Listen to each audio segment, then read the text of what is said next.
Razzies. This is the 30-something movie podcast, and we're going to lock down the audio from our Patreon exclusive episodes so tight, nothing will leak out ahead of time. No. Christopher Walken, what are you doing here? We have got to keep this from getting out. I said no. But we have to keep it to ourselves. I don't want to.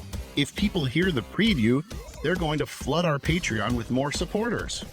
I don't care. But then we're going to have to create even more bonus content if that happens. Too bad. All right, Mr. Walken, you won me over. Here is this month's preview of our Patreon exclusive episode.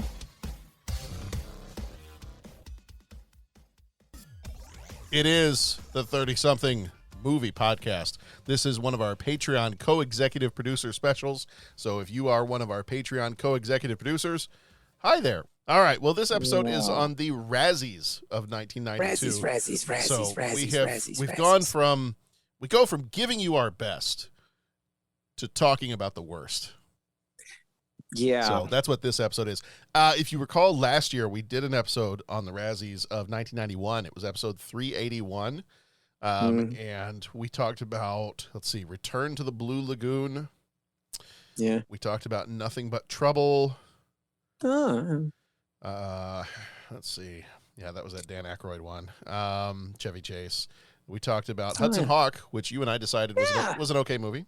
Yeah, it was fun. That was a fun movie. It was fine. Bruce Willis, Danny Aiello, Andy McDowell. Sorry, excuse me. I just about choked on something. We also talked about... we didn't talk about anything else, John. We talked about Cool as Ice. No, wait a minute. That was a fun movie. I thought you were going to talk about that other one that we didn't talk about. Cool as Ice was good. John, I'm on Zoom and I feel your look. It wasn't bad. It was like an extended music video. You had Naomi Campbell singing in the first 5 minutes and it was filled with motorcycles. Now it was cheesy and all that kind of thing, but I mean, it was fun a little bit. No. Okay. I'm done. I'm I feel like I just got penalty points on my podcast license.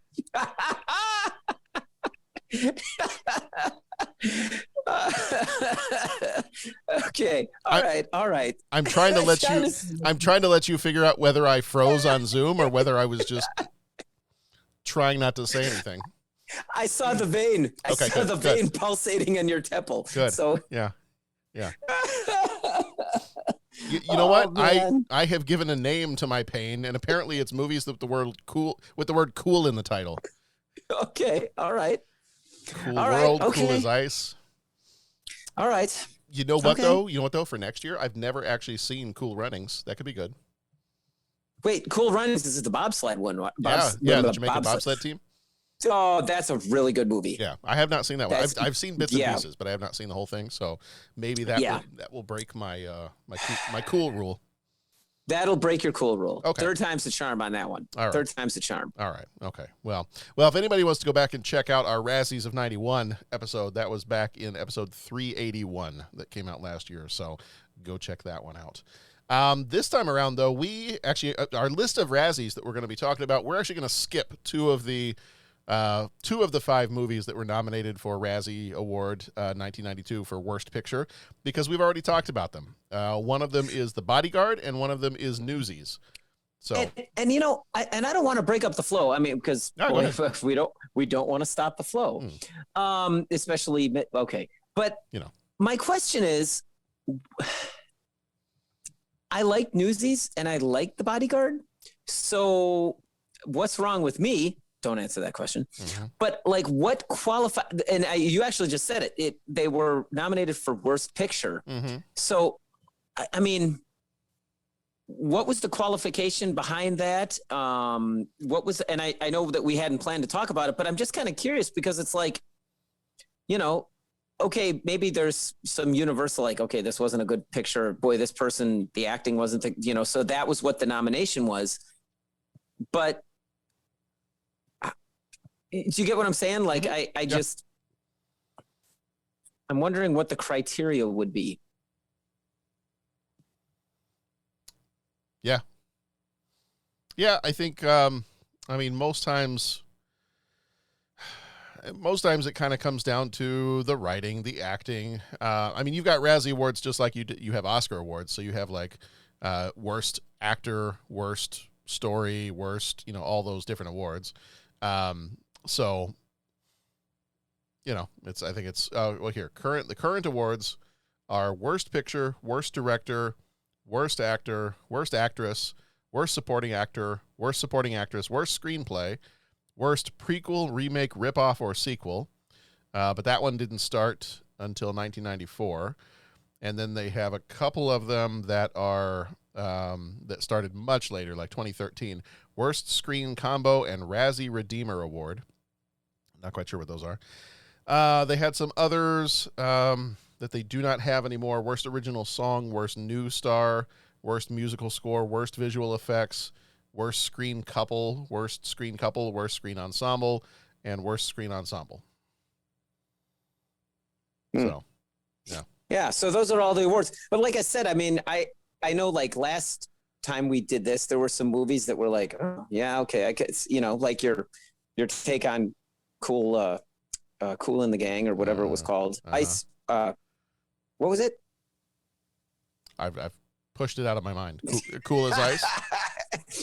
There you go. See, you can say it. No, I can't. But I guess I was just surprised that it was like, well, Newsies. I thought Newsies was pretty good. Mm-hmm. So, anyways, I'm kind of starting this off by saying, I find it, interesting which movies end up in the Razzies category. Mm-hmm. Yeah, I've tried to find like why, like how do you determine what gets the worst picture award? Like what is it that what's the criteria, I guess is the word I'm looking for. Mm-hmm. Yeah. Right. I'm not 100% sure. All I see are the lists of the Razzie Awards, and nobody ever really seems to be able to tell me why. Yeah, that's an interesting and like Bodyguard, and man, boy, I should go back and listen to the episode, but wasn't that a pretty popular movie when it came out? Yeah. I mean, it was huge. And now, I mean, sometimes, it's almost like you see it go the other way. Like, the films that get nominated or the for Oscars, or the films that get recognition from the critics are the ones that, like, the masses are like, really? Okay, then. Well, I mean, the Bodyguard. I like Iron Man. How come Iron Man isn't in the, like right. that kind of. Well, the Bodyguard's a good example because the Bodyguard was, and I think partly because of the Whitney Houston song that came out of it, right. her cover of Dolly Parton's song, but I mean, that became kind of a cultural thing. You had other movies were poking fun at the Bodyguard. Okay. It's been used in all kinds of different places. Like people have, made parodies of the poster where he's carrying her, he's carrying her in his arms and kind of getting away. And, I know that's been used for other movies. They've kind of poked fun at it a little bit. And, I know that other movies and TV shows have kind of, they've either paid tribute to or poked fun at the Bodyguard. So, I mean, that was one that was pretty big. And I think a lot of people would recognize that one. The rest of these, probably not so much. Right. So that's one of those. But if you're listening to this and you're like, I would like to hear what the guy said about the Bodyguard. If you go to our website, 30podcast.com, that's 30thewordpodcast.com. And if you search for or kind of scroll down a bit and find episode number 403, that is the Bodyguard. And then I think it's episode 409 is Newsies. So they're kind of close to each other. We put those out. I think Bodyguard came out in April of this year, 2022, and Newsies was in May of 2022. So if you go look for those, it's Bodyguard is 403 and Newsies is 409. So if you want to go take a look at those, you can either find either of those by scrolling through in whatever podcast app or program you use, or find it from our website directly there at 30podcast.com. So.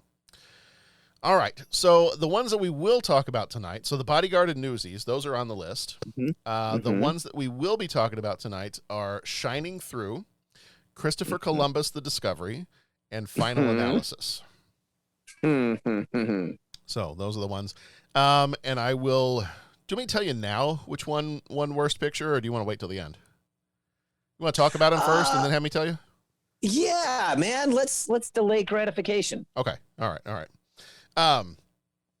So let's go ahead. We'll go ahead and start with. We'll do them in the order I watched them in. Now you did not get a chance to watch all of. I think it was Shining Through. Shining Through, Okay. and it kind of an ironic thing because like the content and topic matter just in looking at it looked like the one it would probably kind of like that one maybe would interest me the most, like and I left that one for last, and then I'm sorry viewers, I just kind of got slammed for time, so I kind of watched through, and so I'll be in our discussion, I'll be kind of the one posing this sounded like, it sounds like it's interesting, where did it go wrong? And then our esteemed host will have to be the one filling in the gaps. But that was the one I only got a partial on, and my dear apologies. Oh no, that's my sincere apologies, not my dear apologies. No, they can be dear or sincere. I don't care. Nice. All right, so we'll do them in that order. So we'll start off with Shining Through. Shining Through came out on the 31st of January, 1992, rated R, with a runtime of 2 hours, 12 minutes. Directed by David Seltzer, who did Punchline and Nobody's Baby. Producers were Carol Baum and Howard Rosenman. The Baum did Buffy the Vampire Slayer, the movie, and one of Pat's favorite movies, Dead Ringers. Oh, you love that one. That was the one guy that played the two brothers that. Jeremy Irons. Yeah. The twin gynecologists that murdered people. Yeah. Yeah. That was uplifting. The tools of the trade were like a Klingon gynecologist. Oh my gosh. It was rough, man. Well, and maybe it was just a fantastic movie and the content matter was disturbing. So I guess that was the point of it. But yeah, that was quite a movie. Perhaps it is a good day to get an examination. Oh no, John. Oh my gosh.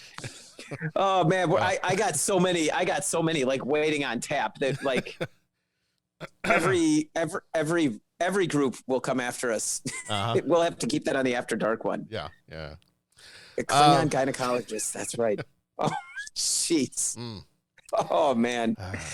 Well, this one's only going to the Patreon friends, so feel free to. Yeah, that's right. We can let have it. We can let have it. This is the exclusive. This is the unedited 30-something movie podcast. So you say whatever you want. That's right, man. Okay. That's right.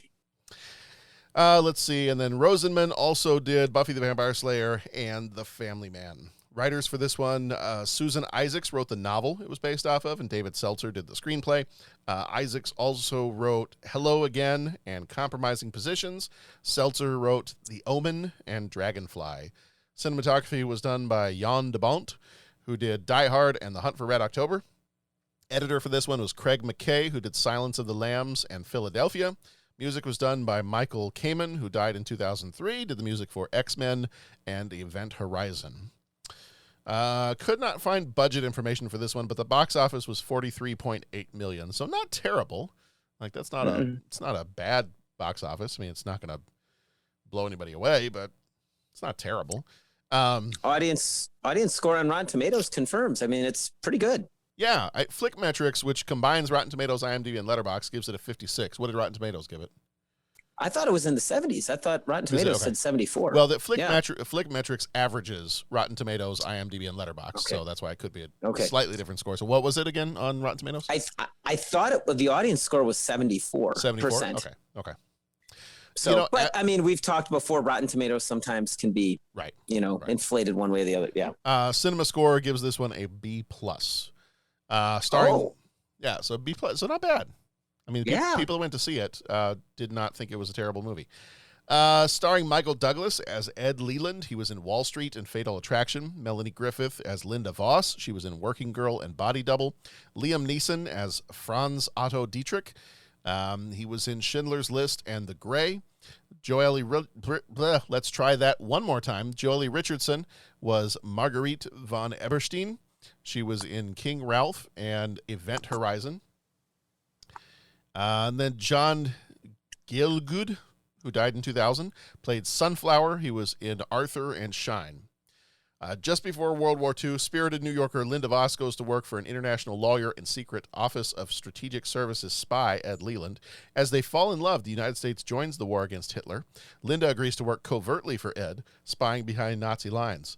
Linda is tasked with uncovering intelligence on a German bomb, but she also has a personal goal in mind, finding out what happened to her Jewish family members who had been living in Berlin. Well, we're not going to, we have several movies to talk about, so we're not going to spend a ton of time on each of these, but, so you and I were talking before we started recording, you saw up to the point where she agrees to go off and be a spy in Germany. Yes. Okay. Yes. That's about where it ended for you. Yeah, that's and I'm going to say to be continued. Like I want to kind of see it through to its end, you know? Yeah. All right. So take everything I'm going to say with a grain of salt then, since you're going to go watch it. Yeah, I mean, hey, I know what I'm signing up for, so no worries, no worries. You form your own opinions is what I'm saying. So yeah, and I'm just gonna say, like, okay, so all right, I watched it and check it out. Like, you know, person becomes a spy, all this kind of thing. World War II drama behind enemy lines. Okay, fascinating. I'm in. Where did it go wrong? Yeah, yeah. So where do I start with this one? This one, So I'm going to go through each of these, and I'm going to say, and we'll both say, you know, especially for the other ones, since we both watched through the whole thing on the other ones, is whether or not you feel like it deserves to be on this list. So I'm going to say, yes, this movie deserves to be on the Razzie list. And for the same, I mean, the only reason I give it some props is for the same reason you just mentioned, is it has all the elements of what I think should be a good movie. You know, it's wartime, it's spies, it's all this, I mean, all the stuff we typically like in a movie. But the part where you ended, for me, was about the part where the thing went off the rails. Okay. Because the story-wise, there was a lot of illogical stuff that happened. There was a lot of stuff that I'm like, there is no way that would happen. Like, I have to suspend my disbelief too much for certain things that happened in this movie.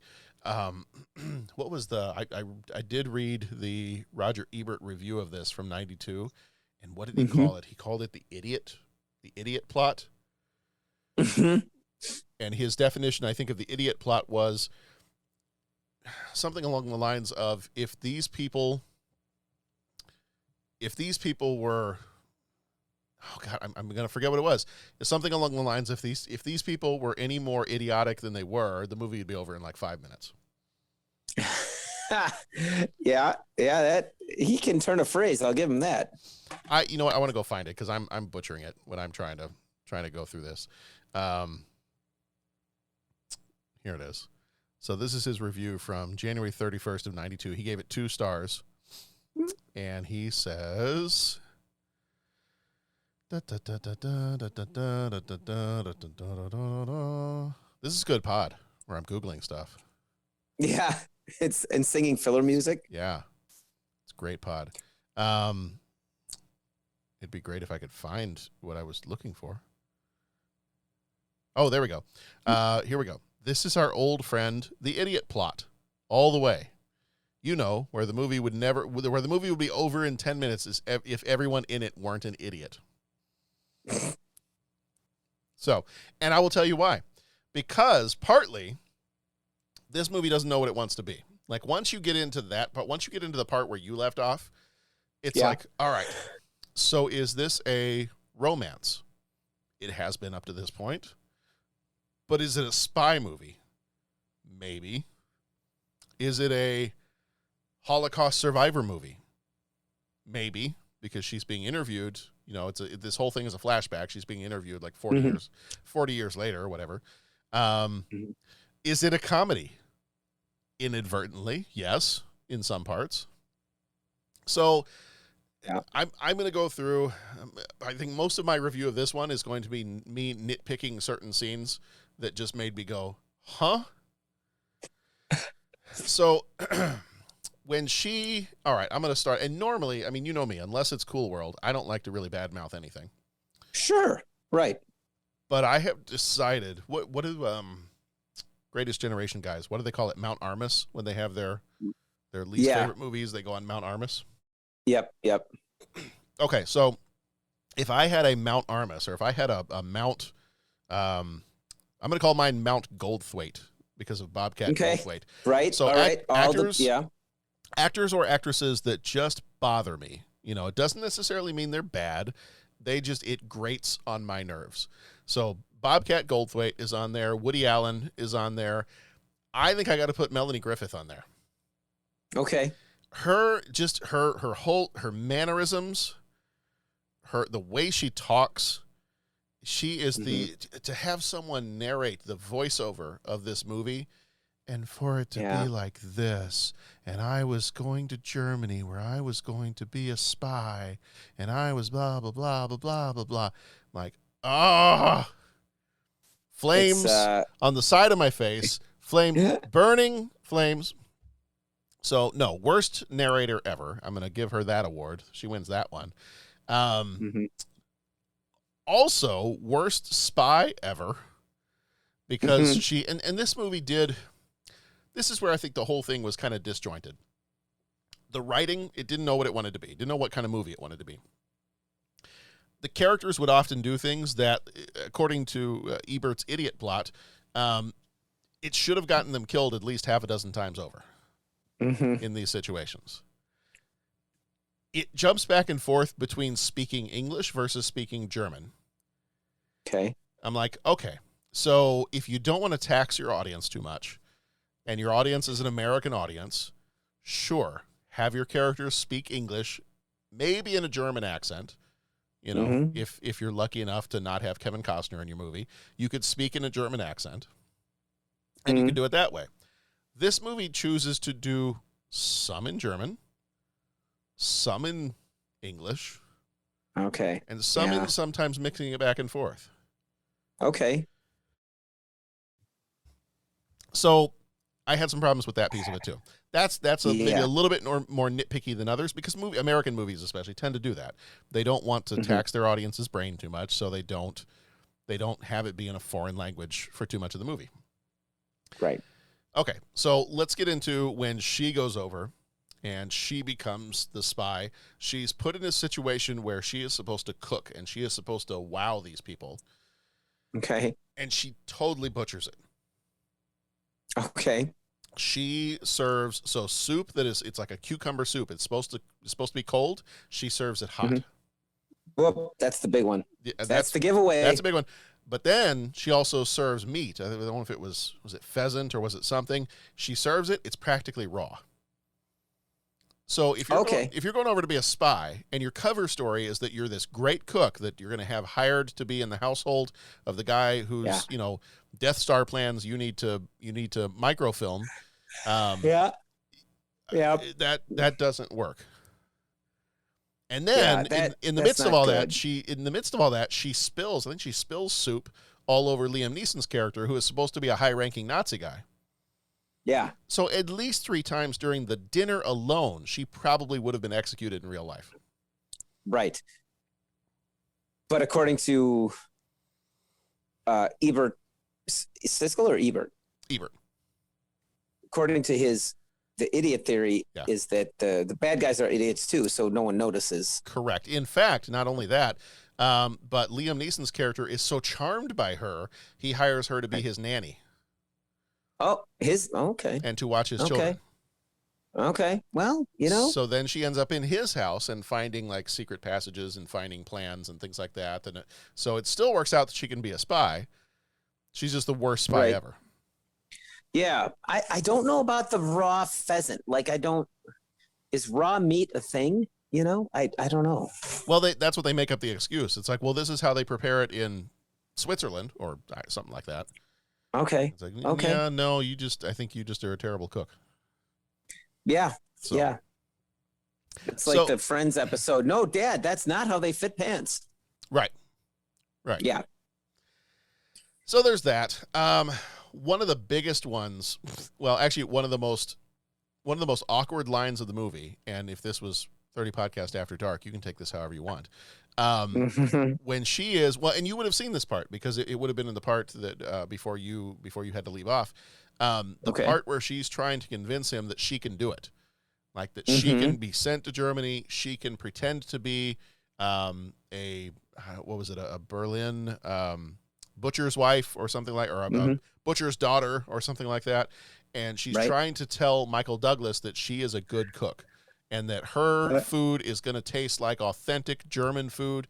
And the line she starts yelling it at him, and I'm like, what is she saying? Is this supposed to mean something else? She starts yelling at him, "Taste my strudel." Taste my strudel. I'm like, yeah, there's a lot to unpack there. I don't know. Help. Yeah. Help me. Yeah. I'm trying to be a better man. Can I get a cyanide capsule put in my tooth? Oh my gosh. I need a way out of this. Yeah. And she puts the children in danger, the children she's watching, she puts them in danger and she has this whole thing where she's supposed to be a spy and she's supposed to be getting these plans for this bomb that the Germans are building. But then she will randomly take the children with her and go on trips to try to track down her relatives that are in Berlin and may have been caught by the Nazis. Yeah. Yeah. And I'm like, but you're an idiot. Yeah. Yeah. All right. The last one I'm going to leave off with for this movie is Michael Douglas's character. Okay. And this to me is the most glaring idiot plot, to use Ebert's word, piece that I saw in the whole thing. Right. Michael Douglas is supposed to be this amazing spy. Right. Amazing spy.